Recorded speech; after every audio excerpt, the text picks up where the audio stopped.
Thank you so much for tuning in today. You're listening to The Daily, and I'm your host, Amy Carlin. You may have heard that the Church of Jesus Christ of Latter-day Saints recently released the first volume in a new history series. It's called Saints, the Story of the Church of Jesus Christ in the Latter Days. Since the Church's organization, history and record-keeping have been strongly emphasized by the Lord and His prophets. The Book of Mormon only exists because of record keepers. Prophet historians were commanded by God to write and preserve His words. Nephi was commanded to get the brass plates from Laban so his family would have the Jews' records and the information they would need about their genealogy and their religion. This was so important that the Lord had Nephi and his brothers return to Jerusalem in spite of what may have been perceived as great danger to their lives. In the book of Omni, we learn that the Mulekites lost their language and their religion because they didn't bring any records with them when they fled from Jerusalem to the land of Zarahemla.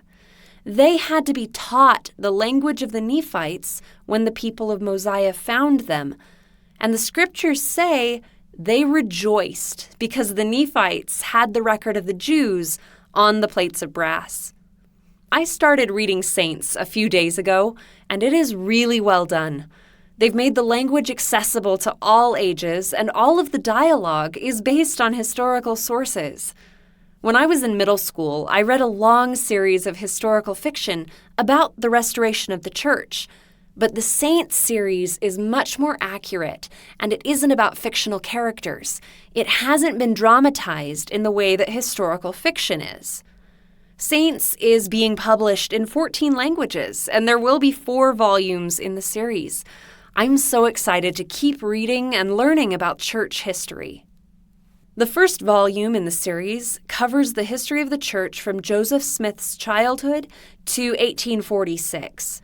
The other 3 volumes will gradually catch us up to the current day. You can read or listen to the audiobook of Saints, the Story of the Church of Jesus Christ in the Latter Days on LDS.org and in the LDS Media Library app. You can also pick up a paper copy at most bookstores. You can listen to more interesting information about the project on the podcast Saints. Thank you again for listening today. The Daily is brought to you by the Church of Jesus Christ of Latter-day Saints.